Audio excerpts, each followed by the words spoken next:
Pour la réalisation de ce planning opérationnel par rapport au calendrier automatique, je vais simplement réaliser dans un premier temps la liste des employés que nous pourrions avoir dans une société.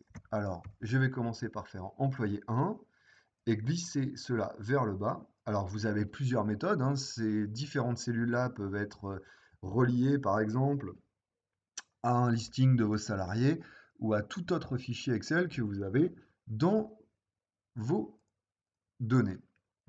Alors, je vais centrer tout ça et je vais mettre simplement des bordures pour les séparer. Dans un deuxième temps, je vais effectuer mon quadrillage pour toute la zone. Je vais faire en quelque sorte mon tableau ici. Alors, pour le faire, je vais sélectionner l'ensemble de la plage jusqu'au 28. Puisque comme nous l'avions vu au niveau du calendrier, on a des journées, enfin des mois qui se finissent le 28, d'autres le 29, le 30 ou le 31. Alors, jusqu'au 28, pas de souci, je peux quadriller.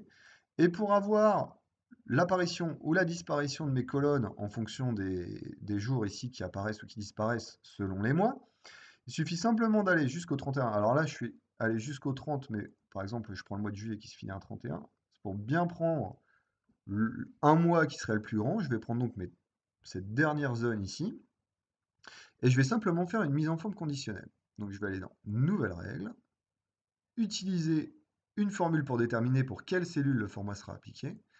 Et ici, je vais taper une fonction et égale et, j'ouvre ma parenthèse, et je vais simplement sélectionner ici AD7, puisqu'en l'occurrence, sur le calendrier automatique que nous avions créé précédemment, ces deux lignes-là, où il y a quelque chose qui apparaît, où il n'y a rien. Donc dans ces cas-là, je vais mettre et AD7 est différent de rien.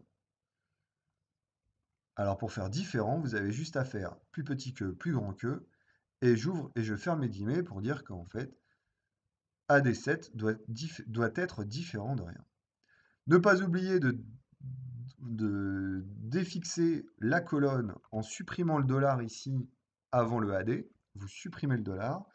Comme ça, en fait, il ne va pas figer que la colonne. Oula, j'ai fait une petite bêtise. AD7. Donc, et AD7 sans le dollar est différent de rien. Pour la mise en forme de la cellule, je vais simplement aller dans Format, Bordure, et je vais mettre un contour. Et j'appuie sur OK. OK. Et voilà. Comme ça, on a bien nos cellules qui apparaissent ou qui disparaissent suivant les mois. Par exemple, je vais passer directement au mois de février. Vous voyez, mes colonnes ont disparu. Alors, vous pouvez toujours, bien sûr, remplir les cellules, hein, rien ne vous empêche de les remplir, mais au moins, vous vous douterez que, intuitivement, si le tableau s'arrête ici, c'est que vos informations doivent s'arrêter ici. Maintenant, pour faire notre total en fonction des dimanches, comme nous l'avons vu dans le tableau, il faut savoir que le dimanche peut tomber sur n'importe quel numéro de journée. C'est-à-dire, il peut tomber le 1, le 2, le 3, il y a pas de... il peut tomber vraiment n'importe quand.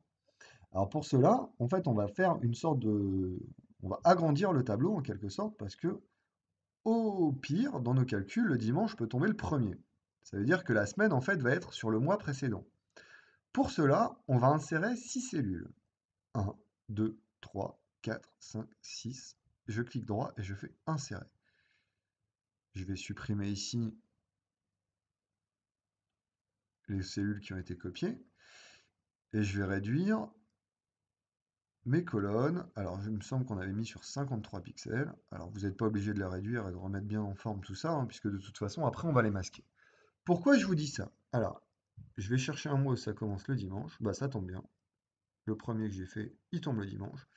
Et donc, je vais vous mettre comme si, en fait, c'était une semaine complète. Lundi, mardi, mercredi, jeudi, vendredi et samedi. Donc, mon dimanche, qui tombe ici sur la journée du premier, en fait, tout le reste est hors champ, puisqu'il est sur le mois précédent. Donc, je ne suis pas censé le savoir.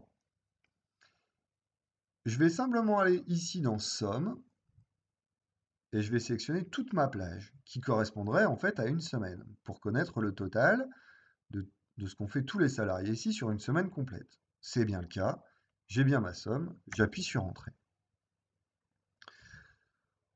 Je vais copier ma formule vers la droite, et donc à chaque fois, vous voyez, si je regarde un petit peu qu'est-ce qu'il va me choisir. Il va me prendre comme si c'était un dimanche. Là, en l'occurrence, c'est un mardi. Si je prends la colonne ici, il va bien prendre du lundi au dimanche. Donc ma formule que j'ai copiée sur la droite me prend bien à chaque fois une semaine complète en faisant le total sur le dimanche. Je vais donc masquer mes colonnes ici.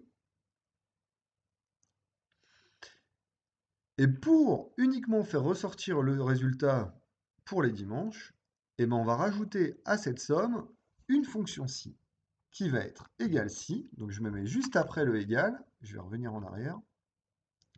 Je me mets ici juste après le égal et je fais si, j'ouvre ma parenthèse.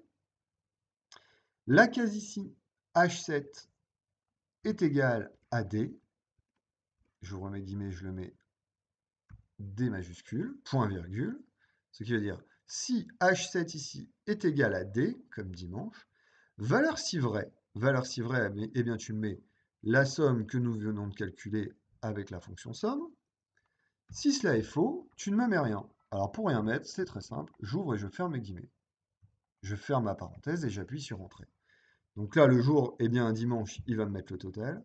Je copie ma formule vers la droite jusqu'au 31 et vous voyez, toutes les valeurs qui ne sont pas le dimanche vont disparaître, tout simplement.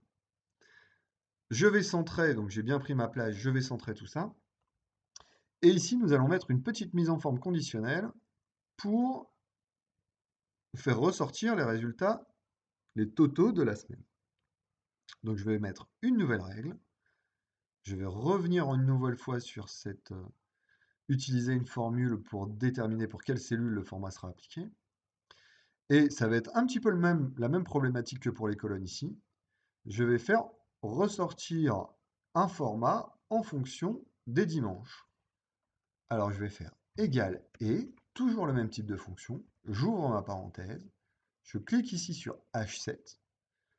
Toujours pareil, pensez bien à supprimer le dollar devant le H de manière à ce qu'il ne fixe pas la colonne et qu'il s'applique à l'ensemble de la plage sans se soucier de la colonne. Alors si on avait un tableau dans l'autre sens, il aurait fallu défixer la ligne pour qu'il apparaisse en fonction de la ligne. Ici, nous, on est sur une problématique de colonne, puisque toutes nos colonnes sont ici.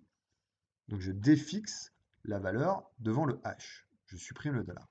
Donc et H7 est différent ou égal à D, pardon. Donc égal, entre guillemets, D, je ferme mes guillemets et je ferme ma parenthèse. Donc ça veut bien dire que si ici la valeur est un D, alors tu me mets un format spécifique. Si ce n'est pas le cas, tu ne me mets rien. Et pareil pour l'ensemble du tableau. Dans le format, je vais mettre des contours et on va mettre un remplissage ici qui va être bleu pour faire ressortir cette information encore mieux. J'appuie sur OK et vous voyez, j'ai bien mes totaux qui s'affichent selon les dimanches. Si je passe par exemple en avril ou en juillet, alors pas de chance, c'est les mêmes dimanches. Voilà, vous voyez, ça change à chaque fois. Mettons quelques valeurs pour faire nos essais. Par exemple, je vais mettre, je sais pas, 5, 7, 4, 5, 6. On peut même en mettre en dessous, 4, 5. Voilà, je vais faire quelques essais, on va voir ce que ça donne. Donc ici, vous voyez, la semaine, elle est complète. Elle commence le 1er du mois. Donc, si je sélectionne toute ma plage ici, j'ai bien 42 en somme, ce qui ressort bien ici. La semaine reprend ici le 8, et donc, si c'est 6, 12, j'ai bien mon total qui correspond. Imaginons que j'aurais eu exactement la même chose, mais par exemple sur le mois de janvier, où les dimanches ne sont pas au même endroit, mes totaux vont changer automatiquement en fonction des dimanches. Voilà une utilisation concrète du calendrier automatique que nous avons créé précédemment et pour établir, par exemple ici, un planning complètement opérationnel avec les totaux qui vont ressortir en fonction des différents employés. J'espère que cette vidéo vous a plu. Si c'est le cas, n'hésitez pas à mettre un pouce bleu et je vous dis à bientôt.